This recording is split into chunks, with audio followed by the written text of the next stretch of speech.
12세기 초 한 젊은이가 있었다. 왕족으로 태어났으나 결코 왕이 될 수는 없었던 젊은이. 젊은이의 고향은 오늘날 태국에 있는 노뿌리 지방이었다. 할아버지 때부터 세력을 갖고 있었으며 외증조부가 왕이었던 까닭에 강력한 세력을 형성할 수 있었던 가문.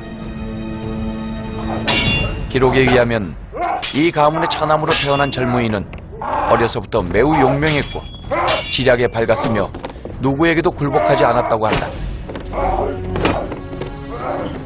그는 결국 왕위 계승 결정권을 갖고 있던 브라만 사제 디바카라 판디타의 눈에 띄게 된다. 크메르는 군주국가였으나 개인의 힘보다는 종교적 관습과 제도에 의해 통치됐고 종교 지도자들의 힘도 강력했다. 그 중에서도 최고의 실력자 디바카라 판디타의 주목을 받게 된 이 젊은이.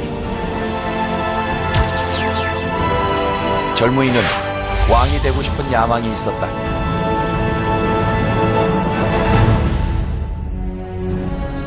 당시 크메르는 로뿌리 지역에서 성장한 신흥 왕족 세력인 수리아 가문과 그에 의해 남쪽으로 밀려난 기존의 왕족 세력들 간의 치열한 왕권 다툼이 빈번했다. 결국 왕위 계승을 결정했던 브라만들은 무능한 단인드라 바르만 대신 야망 넘치는 이 젊은이를 선택한다.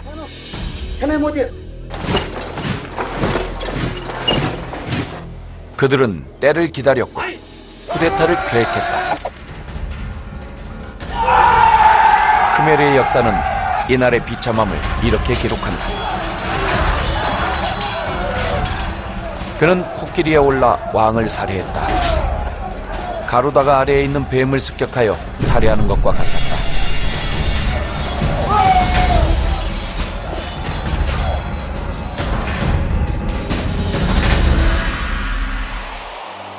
쿠데타에 성공한 지 6년 뒤인 1119년, 젊은이는 마침내 크메르 왕조의 18대 왕으로 등극한다.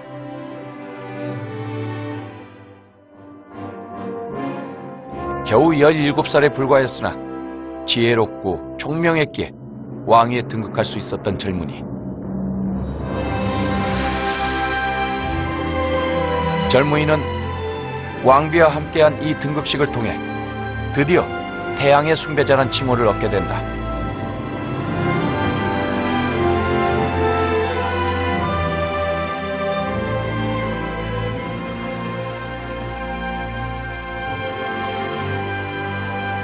새로 등극한 왕 수리아 바르만 2세의 생각은 이전의 왕들과는 달랐다. 그는 국정을 쇄신하기 위해 종교를 개혁하고 주신이었던 시바 대신 또 다른 힌두신 비슈누를 선택한다.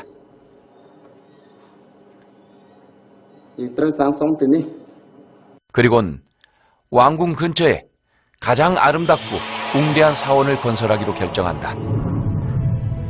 그것은 힌두 사상에서 우주의 중심이자 신들이 거주한다는 메루산을 통째로 옮겨오는 일이었다.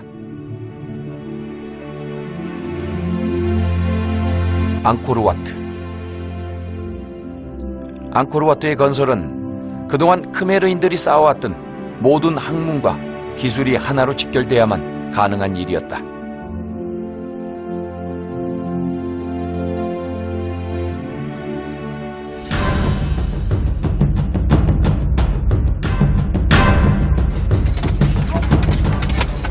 앙코르와트의 건설은 국가의 최대 프로젝트가 됐다.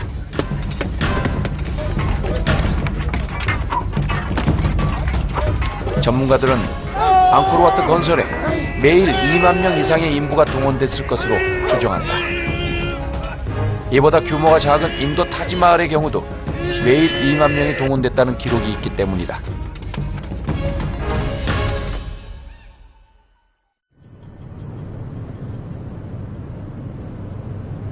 또한 무력으로 왕위를 차지한 권력가답게 국토 확장에 대한 야망도 컸다.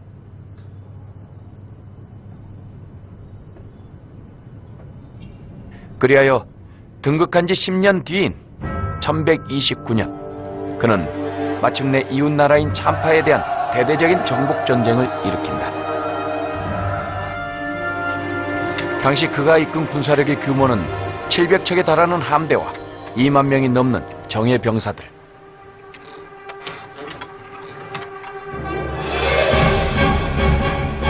오늘날 베트남 남부에 살았던 참파족들은 오랫동안 크메르의 영향권에 있었다. 하지만 세력이 급성장하면서 크메르를 이어파자 결국 정복전쟁을 일으킨 것이다.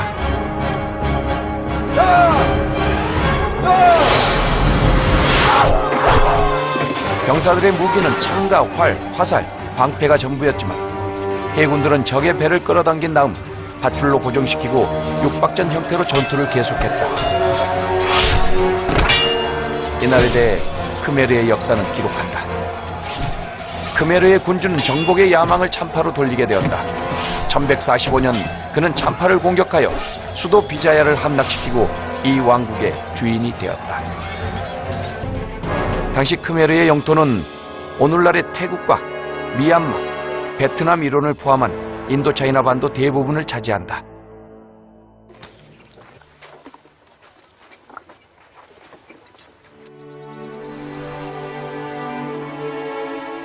무려 37년에 걸친 대공사 끝에 수리아 바르만 2세는 이곳을 찾았을 것이고 마침내 신의 궁전을 완성했다는 깊은 감회에 젖었을 것이다.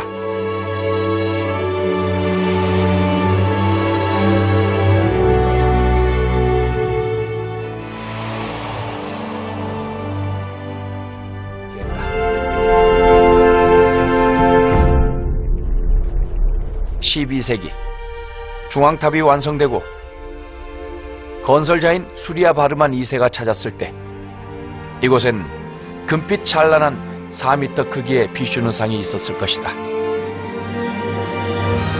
수리아 바르만 2세에게 비슈누는 모든 힌두 신들의 왕이었고 앙코르와트는 그 비슈누가 거주하는 천상의 궁전이었다.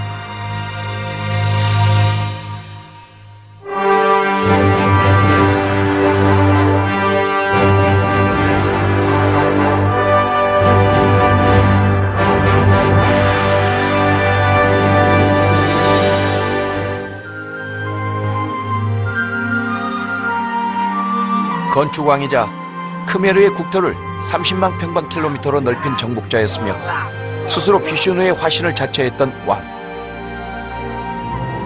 그는 훗날 이곳에 묻혔으며 파라마 비슈누 로카란 칭호를 받는다. 위대한 비슈누의 세상이라는 의미였다. 그의 사후 영원히 번성할 것 같던 크메르는 다시 권력 다툼에 의한 혼란과 주변국의 침략으로 이어지고 쇠락의 길을 걷는다.